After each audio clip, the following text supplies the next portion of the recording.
ए जान सिगरेट पी पी के अपन कलेजा जलावतानी। तू जहाँ भी रही है खुश रही है, इहे रब से मनावतानी।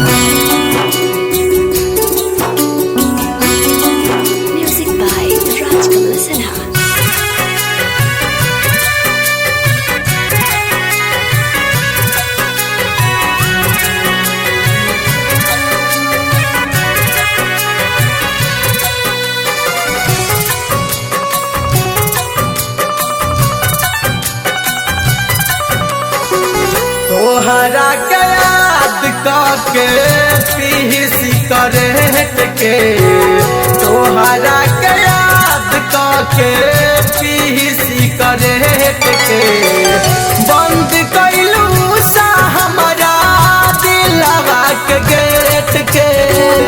तोहरा के याद करके पी सिगरेट के, तोहरा के याद करके पी सिगरेट के।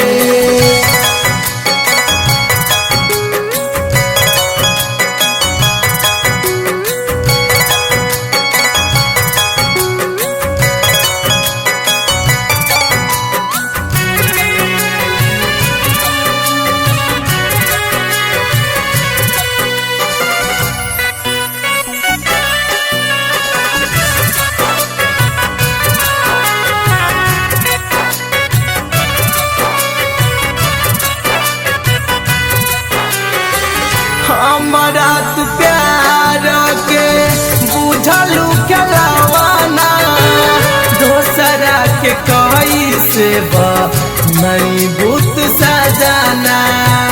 जब प्यार करी के न रहे तो सिखैलू काहे हमारा के भूल के दोसरा के बढ़िया भैलू काहे।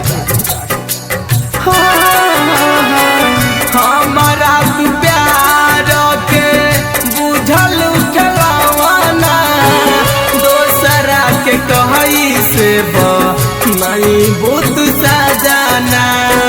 दिलवा के हमारा तू, दिलवा के हमारा तू हेटिको के जहाना। तोहरा के याद करके पी सिगरेट के, तोहरा के याद करके पी सिगरेट के।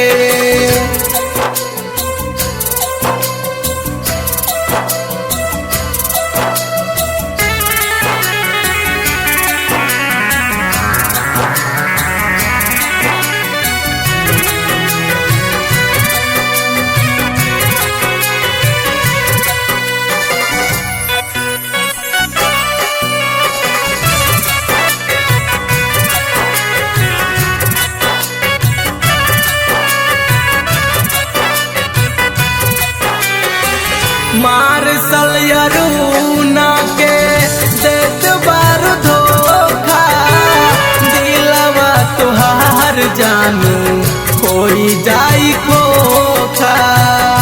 ए जान धोखे मनले रही अपना दिल के जान हो, लेकिन तू दूसरा के बना ले लो है दिल के भगवान हो। मार्शल अरुणा के